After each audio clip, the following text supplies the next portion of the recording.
mdau wetu mmoja, yeye anauliza, anasema hivi kuna aina ngapi za uke kwa wanawake? Anasikia kwamba wanawake wanatofautiana. Sasa anauliza kuna aina ngapi za uke kwa wanawake? Naam, asante.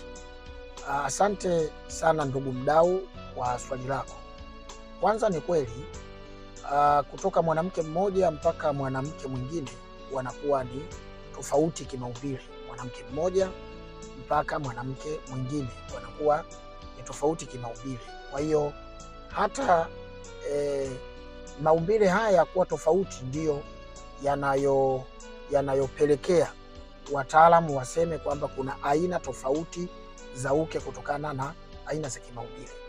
Lakini pamoja na utofauti huo ambao wataalamu wameugawanya, lakini pia wanatueleza kwamba uke unatofautiana kwa nje, kwa sababu uke una sura ya nje lakini pia una sura ya ndani.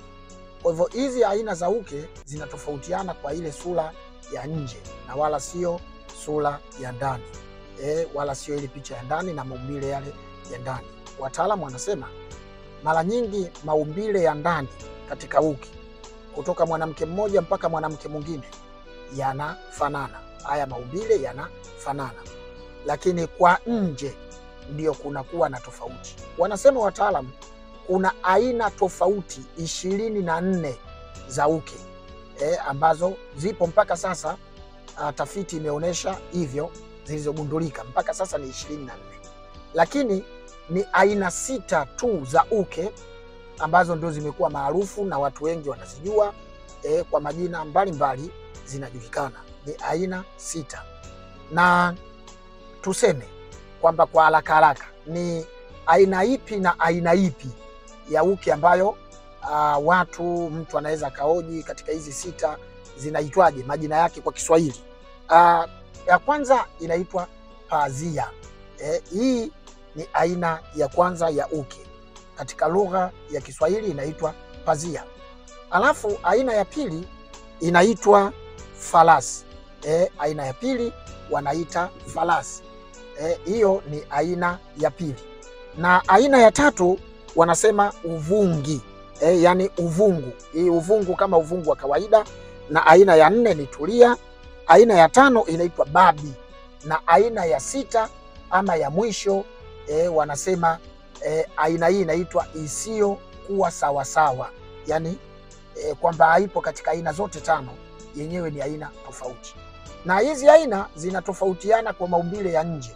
Kuna nyingine inakuwa hivi, nyingine hivi, nyingine unakuwa hivi, kutokana na zile aina ya nje, lakini sio maumbile yale ya ndani. Lakini aina hizi tofauti hazihusiani na kitu chochote kuhusiana na tatizo la uzazi ama kukosekana kwa mimba ama matatizo ya fungus ama matatizo yoyote mtu ambayo anaweza kuwa nayo.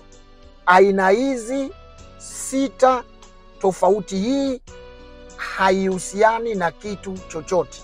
Yani sio aina hii ya kwanza wala aina ya pili, mtu akawa na shida ya uzazi au ana shida nyingine ikasema inaathiri kutokana na aina fulani ya uke. Hapana, aina hizi utofauti huu ni kutokana na maumbile ya nje ya uke kutoka mtu mmoja mpaka mtu mwingine, ndio imetengeneza hizi aina, lakini kwa ndani uke unafanana, wanawake wote wanafanana. Asante mdau kwa swali lako.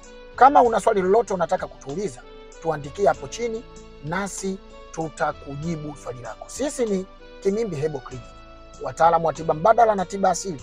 Tunatibu matatizo mbalimbali ya kibiolojia kwa tiba pamoja na ushauri. Karibu sana kwenye kliniki zetu. Karibu.